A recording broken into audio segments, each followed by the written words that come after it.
Assalamualaikum warahmatullahi wabarakatuh. Halo semuanya teman-teman. Selamat malam. Selamat datang kembali di channel kesayangan kita, channel Ilo Ekstrim, dan masih bersama saya Ilo.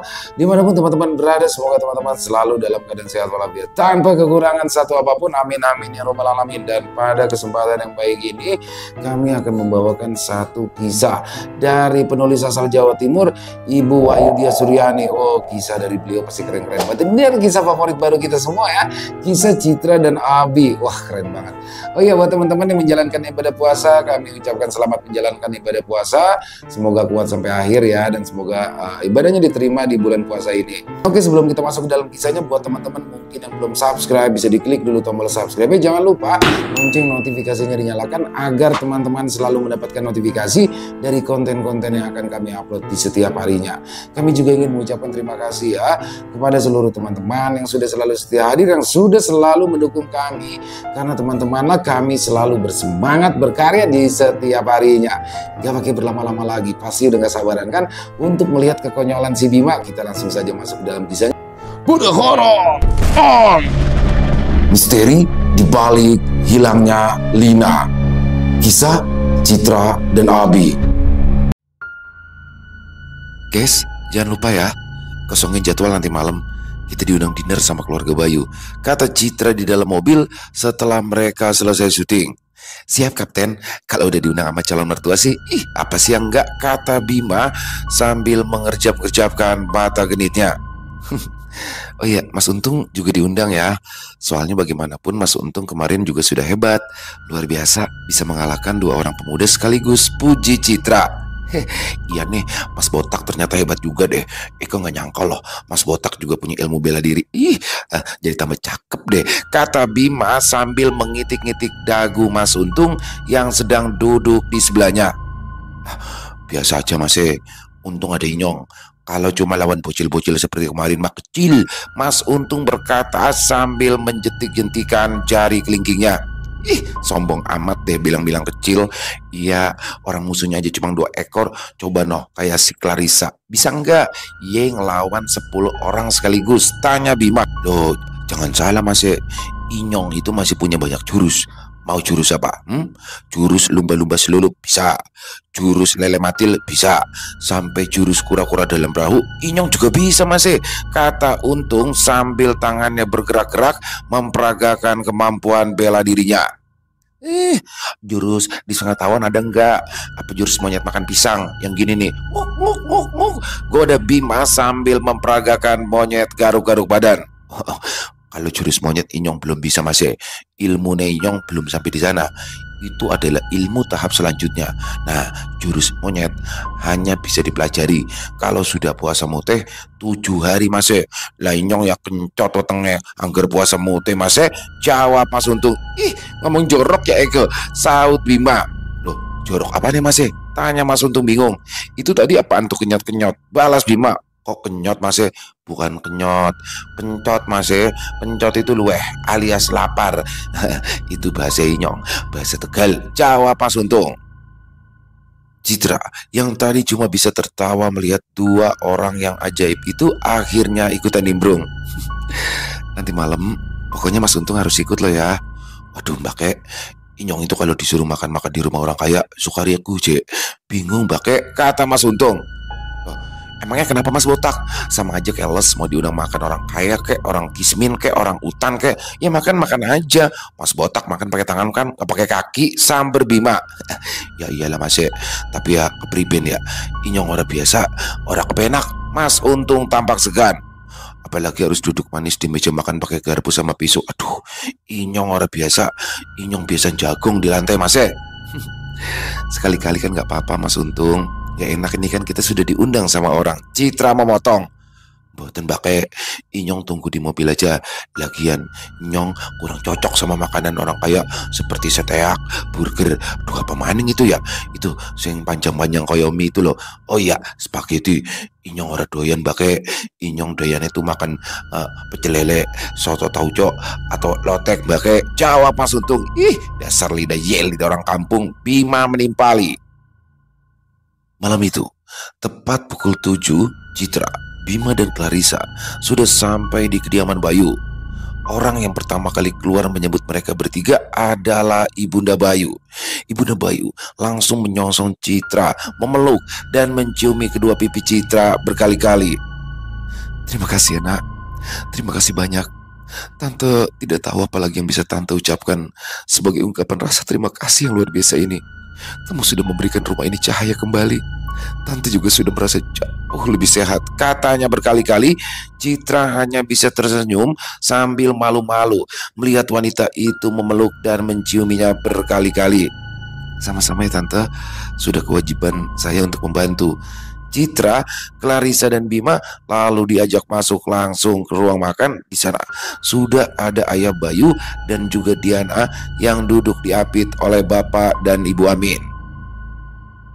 "Nah, karena semua sudah lengkap, ayo, silakan duduk," kata seorang laki-laki tampan yang sangat berwibawa. Citra menebak dia adalah ayah dari Bayu.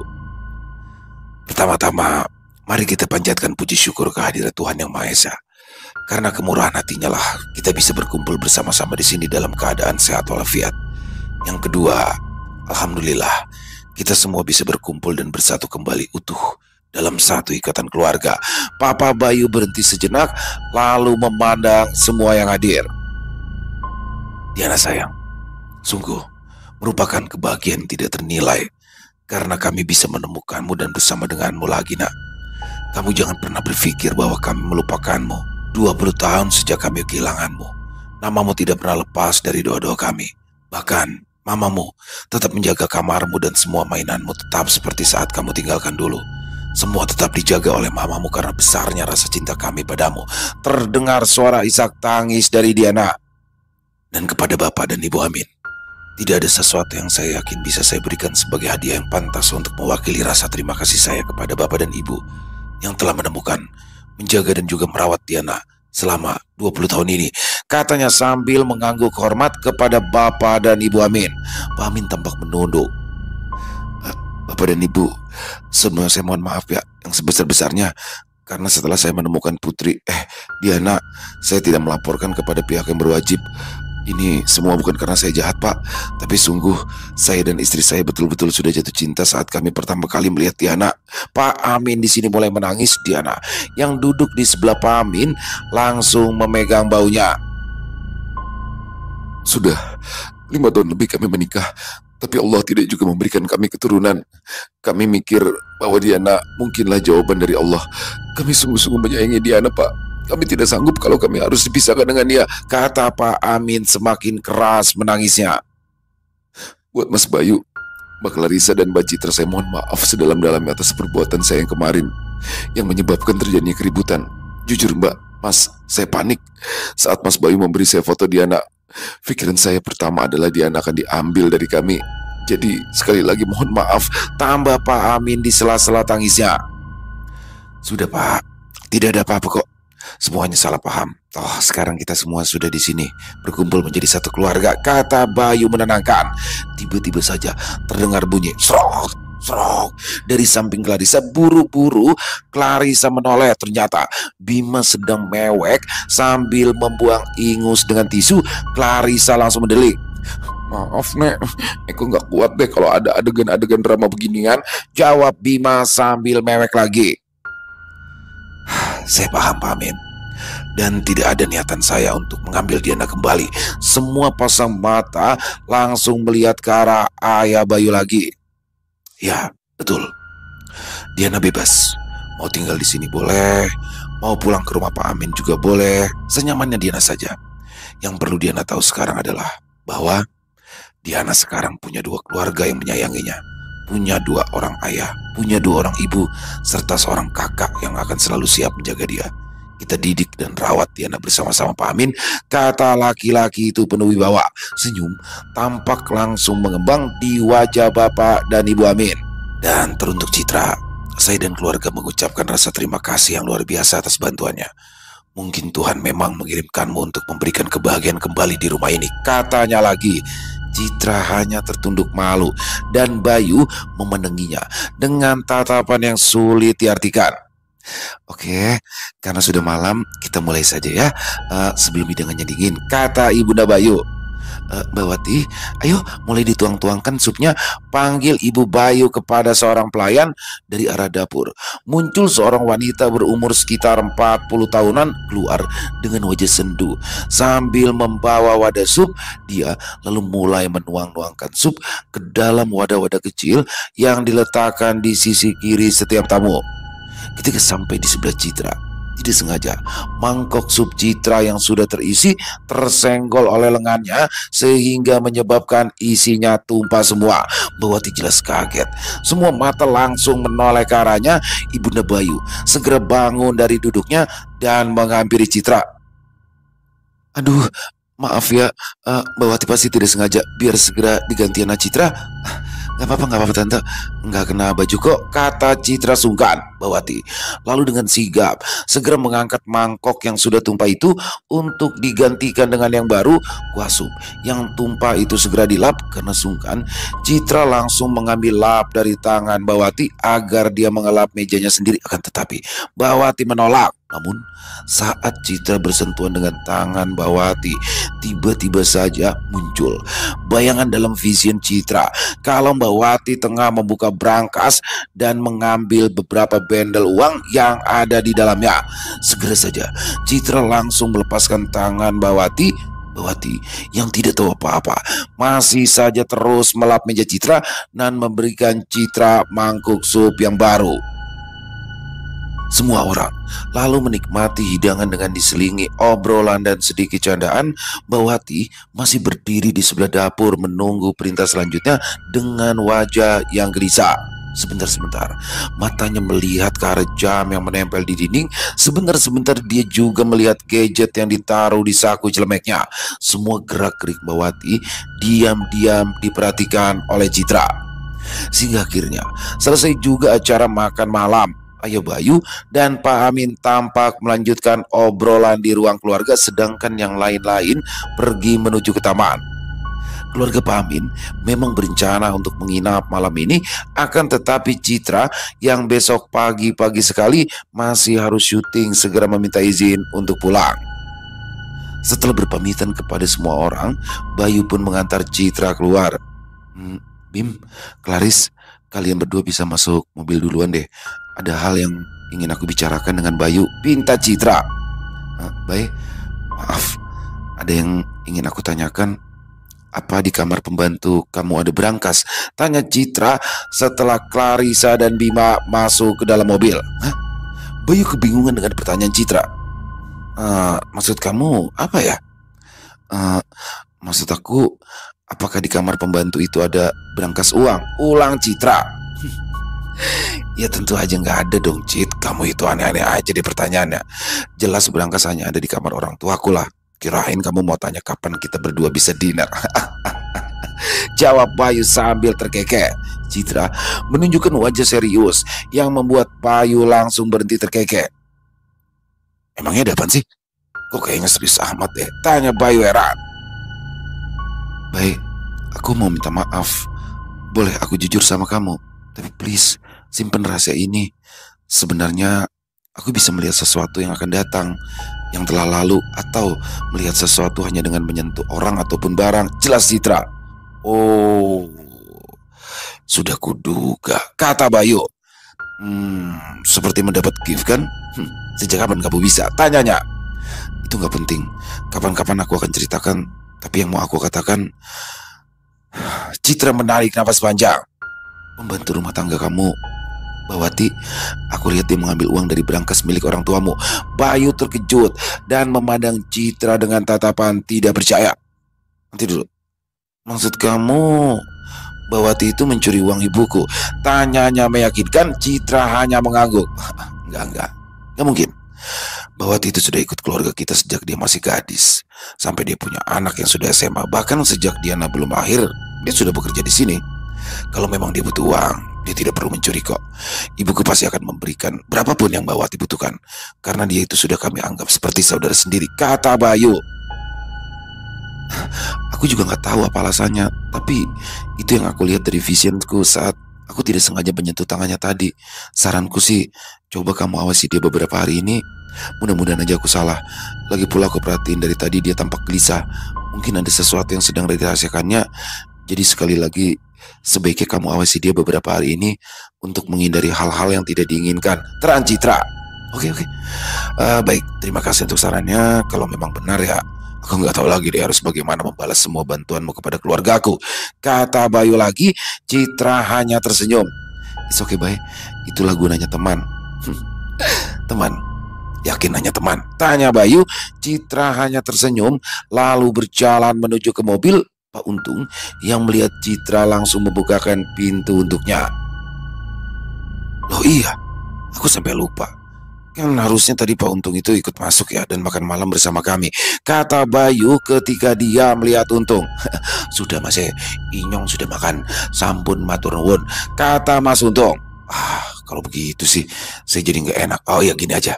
Ini ada sedikit ya buat beli rokok, ujar Bayu sambil merogoh saku celananya dan memberikan beberapa lembar uang berwarna merah kepada Mas Untung. Waduh, gak usah Mas, gak usah repot-repot, kata Mas Untung, tapi tangannya langsung menyambar uang pemberian Bayu. Bima yang melihat itu spontan menyebihkan bibirnya.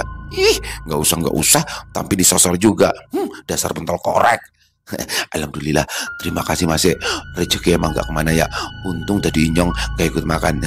Jadi dapat mentahannya, kata Mas Untung sambil memasukkan uang ke dalam kantong bajunya.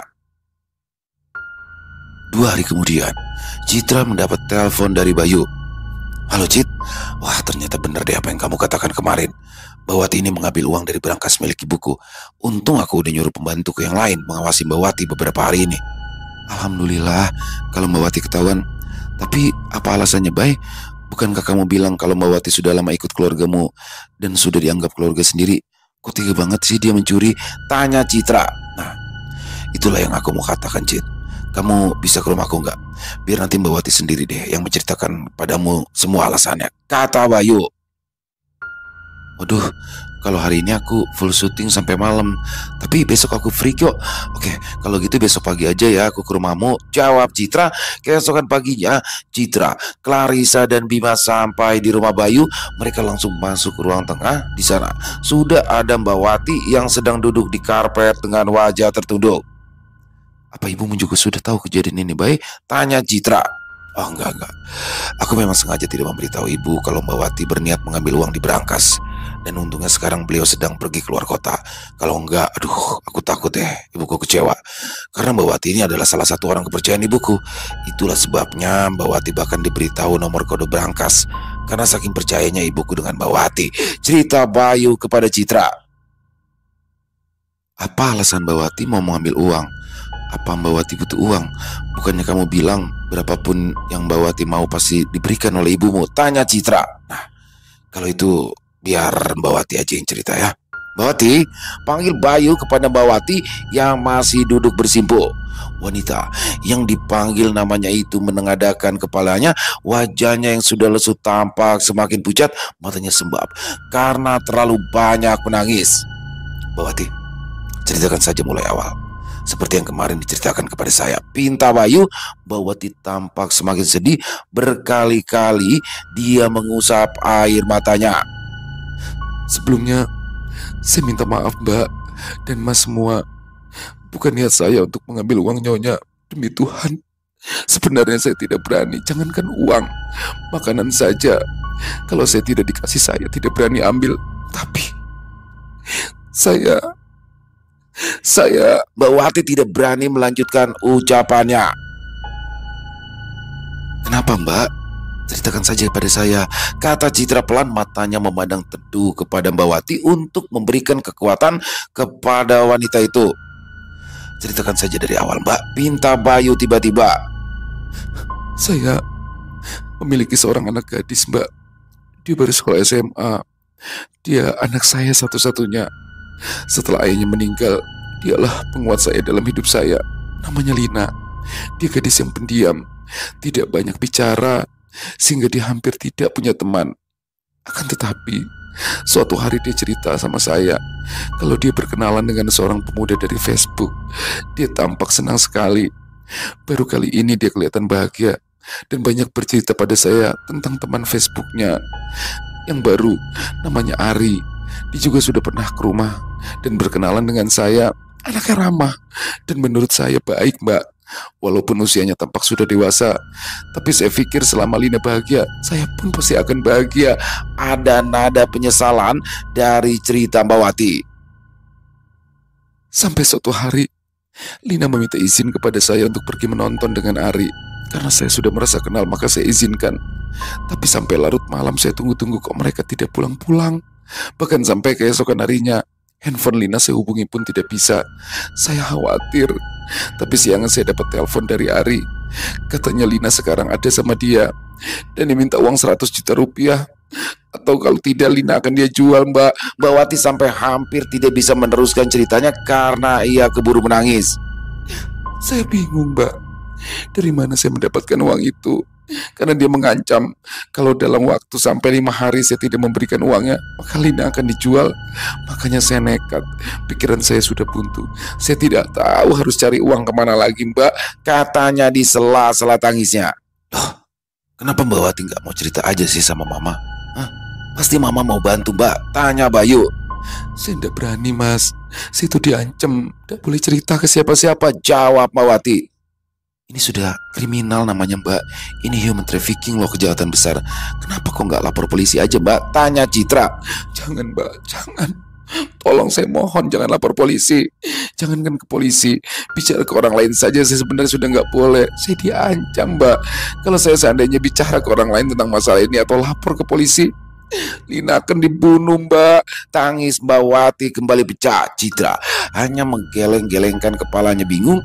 Citra faham penjahat-penjahat seperti Ari dan komplotannya ini memang akan memanfaatkan orang-orang dengan pengetahuan yang minim. Dia lalu menghela nafas panjang. Bagaimana menurutmu, Bay? Bayu tampak berpikir sejenak. Kita cari Lina, katanya kemudian. Cari di mana? Indonesia ini luas, Bay. Kita juga tidak tahu apakah Lina masih ada di Jakarta, kata Citra. Diana yang sudah 20 tahun saja menghilang bisa kamu temukan, Cit. Apalagi Lina yang baru kemarin hilang, kata Bayu sambil tersenyum penuh misteri. Citra langsung menepuk jidatnya tanda ia paham. Mbak Wati punya barang pribadi atau foto milik Lina nggak? Tanya Citra. Oh, ada foto, Mbak. Sebentar. Dia lalu berdiri dan berlari ke dalam. Tidak berapa lama kemudian dia datang lagi sambil membawa selembar foto. Ini Mbak, katanya sambil menyerahkan sebuah foto kepada Citra.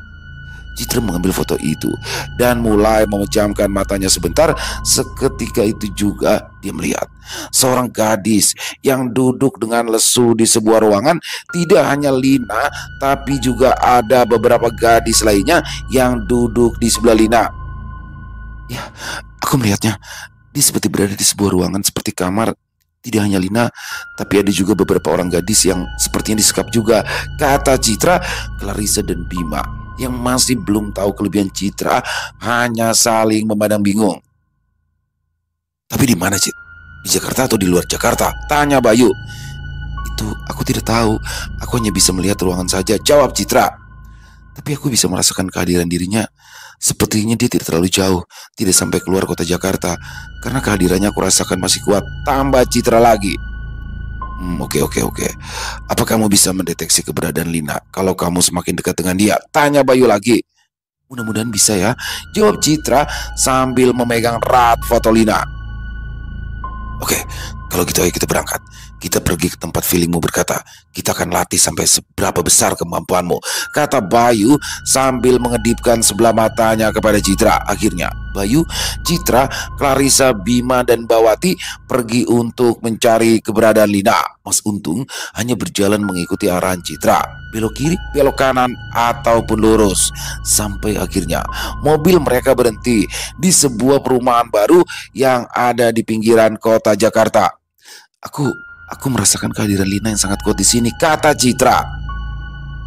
Ya terus gimana dong, Nek? Ini perumahan besar loh. Masa iya kita ketuk-ketuk pintu rumahnya atu-atu, kata Bima yang membuat kepalanya ditoyor oleh Clarissa. Kita keliling aja dulu. Sampai Citra merasakan energi Lin yang semakin menguat. Perintah Bayu, mobil mulai masuk ke dalam komplek perumahan. Perumahan ini termasuk perumahan baru, sudah banyak yang dihuni, akan tetapi di bagian belakangnya masih banyak yang kosong dan masih berupa area persawahan.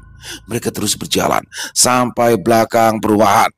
Stop, kata Citra tiba-tiba. Coba berhenti di sini, pintanya. Semua orang memandang ke sekeliling.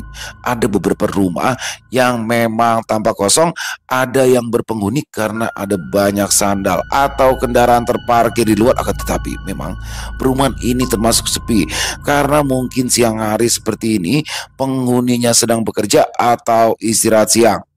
Bagaimana, Cit? Tanya Bayu. Di sini energinya kuat sekali, kata Citra. Tapi yang mana ya? Coba deh kita amatin dulu sebentar, katanya lagi. Kalau aku agak curiga dengan rumah besar yang ada di pojok bercat hijau itu deh, kata Clarissa tiba-tiba. Posisinya paling pojok, kiri dan kanannya masih diapit persawahan. Kok aku ngeliat ada dua orang laki-laki yang sedang duduk-duduk di luar.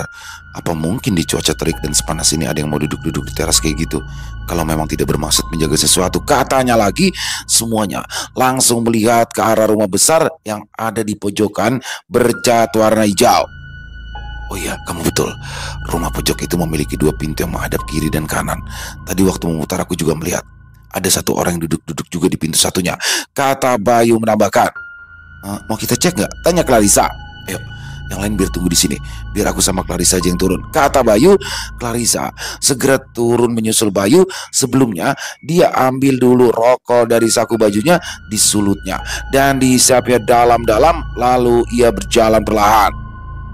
Permisi mas, mau tanya, rumah Pak RT di sebelah mana ya? Tanya Bayu berpura-pura. Dua orang laki-laki yang sedang duduk di teras langsung berdiri. Tidak tahu, tanya yang lain. Pergi sana cepat, katanya galak. Mendapat jawaban yang tidak sopan. Akhirnya itu menyulut emosi Bayu. Loh, kalau jawab yang sopan mas, saya kan nanya baik-baik, kata Bayu.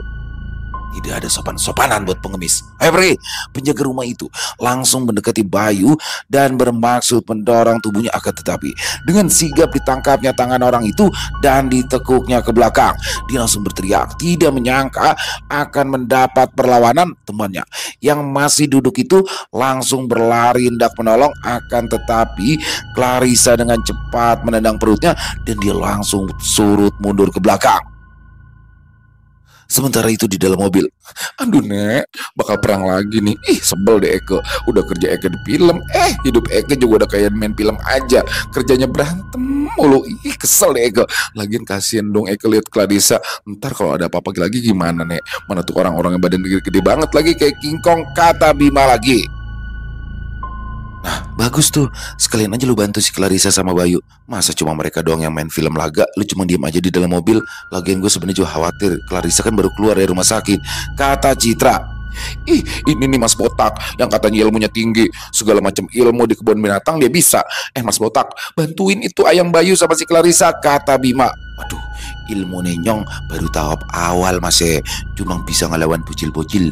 Kalau yang badannya gempal-gempal gitu, Inyong belum mampu mas apalagi pakai tangan kosong, ya bisa pencut semua kepala Inyong mas jawab Mas Untung. Kebanyakan alasan. Kalau soal senjata tenang, Eke selalu bawa, kata Bima.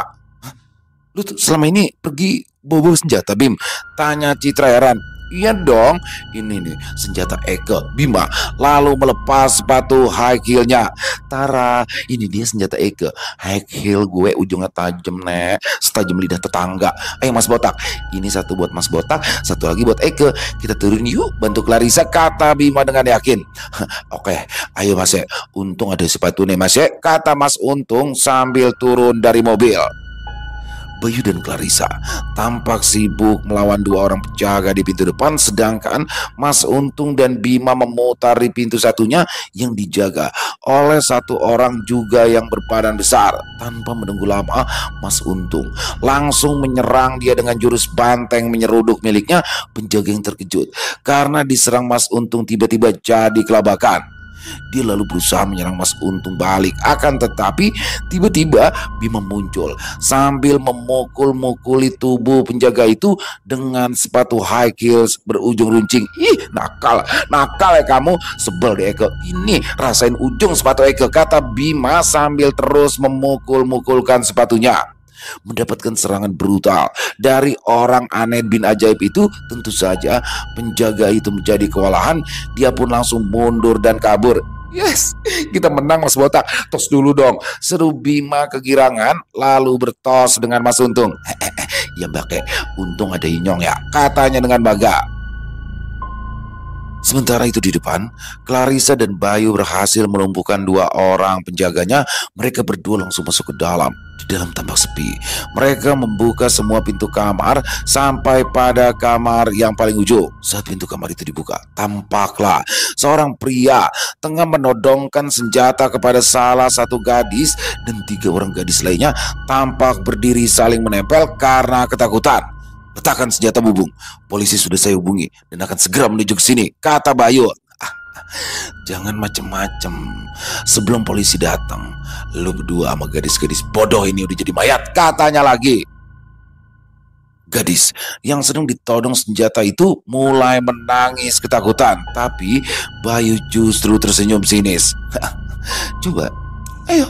Coba aja kalau berani, katanya. Lalu Bayu menggerakkan jari tangannya, dan dengan gerakan tangannya tiba-tiba saja senjata api pemuda tersebut terlepas dari pegangannya dan terlempar ke sisi kanan. Clarissa yang melihat hal itu menjadi terkejut. Dia lalu memandang Bayu dengan heran. Bagaimana mungkin pistol itu bisa terlempar sendiri hanya dengan gerakan tangan Bayu? Tapi Bayu hanya meletakkan ibu jarinya di bibir sambil mengedipkan sebelah matanya.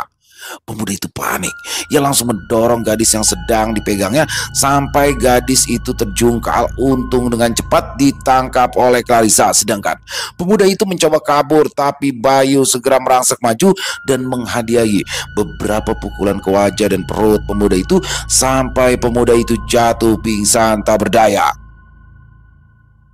Bayu dan Clarissa buru-buru menuntun keempat gadis itu keluar dari rumah. Bawati yang melihat anaknya keluar langsung ikut keluar dari mobil. Lina, teriak Bawati. Lina langsung berlari memeluk ibunya. Mereka pun saling berpelukan dan menangis bersama. Cit, kamu, Clarissa dan Bima sebaiknya segera pergi, karena aku sudah menelpon polisi. Sebentar lagi pasti juga akan ada banyak wartawan.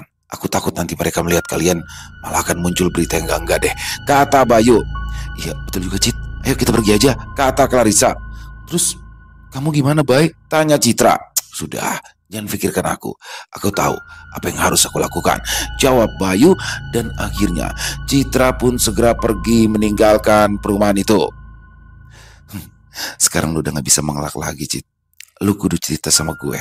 Kok bisa sih lu punya kemampuan kayak gini? Tanya Clarissa saat mereka berada di dalam mobil. Iya Nek, kalau sekarang kayak dukun ya. Lu jadi sakti ya Nek? Bima ikut-ikutan bertanya. Citra memandang kedua sahabatnya. Oke, gue akan cerita. Sebenarnya sih bukan maksud gue ya untuk nyembunyiin ini semua dari kalian, tapi gue sendiri juga masih beradaptasi, masih bingung dengan kemampuan. Jujur, sejak kejadian ledakan di lokasi syuting, gue tuh kayak bisa lihat sesuatu yang akan terjadi. Kalian inget gak dengan peristiwa pembunuhan penjaga kafe dulu? Itulah awal mula gue tahu ternyata gue memiliki kemampuan itu. Itulah sebabnya kenapa gue bisa mengungkap kasus itu, katanya lagi. Ih, sejak kapan sih Nek lu kok memiliki kemampuan kayak gitu ya? Ngeri, tanya Bima. Sejak ledakan di lokasi syuting dulu, jawab Citra. Oh pantes, iya ingat gak Riz, waktu Citra pingsan gara-gara ledakan dia ngigo. Dia bilang kalau dokternya bakalan ketabrak troli makanan. Ih ternyata bener Nek, dia ketabrak troli. Beneran kan, kata Bima. Clarissa hanya mengangguk. Gue juga yakin lu pasti udah tahu kan kalau gue bakal terkena sabetan samurai. Makanya berkali-kali lu ngingetin gue supaya gak berantem. Sama satu lagi deh Cit, iya kan pernah bilang ya waktu gue lagi make upin lu tuh, lu bilang kan, Bim, nanti kalau kamu marah kamu harus tetap bisa kontrol emosi ya. Ya kan Nek, ngaku deh, lu pasti udah lihat kan kalau gue bakalan ngamuk ke bokap gue, kata Bima lagi. Iya bener, semuanya bener, gue ngaku. Gue udah lihat semuanya, saut Citra. Ih, hebat banget lu, Nek. Lu jadi orang IndiHome ya sekarang, kata Bima sambil bertepuk tangan. IndiHome? Kenapa nggak Indiberen aja sih sekalian? Gerutu Clarissa. Indigo Bim, dasar bences lu. Iya, cerewet lu, balas Bima. Tapi kayaknya Indigo juga enggak deh, Bim. Gue ngerasa apa ya? Gue ngerasa nggak punya apa-apa, nggak punya siksen. Gue cuma merasa diberi gift aja sama Tuhan atau kelebihan yang gak disengaja. Jawab Citra. Oh, jadi kayak paranormal deh, Nek. Wih, keren banget tuh. Bisa buka praktek lu, Nek. Citra Larasati, artis merangkap paranormal. Kelakar Bima. Ngawur aja deh. Awas ya, jangan sampai ada yang orang tahu. Lu semua harus jaga rahasia ini. Ngerti? Kata Citra. Siap, Kapten. Tenang aja, aman rahasia mah. Bima langsung melakukan gerakan pura-pura mengunci mulutnya. Mas Botak, lu juga ya. Iya, jangan sampai cerita sama siapa-siapa.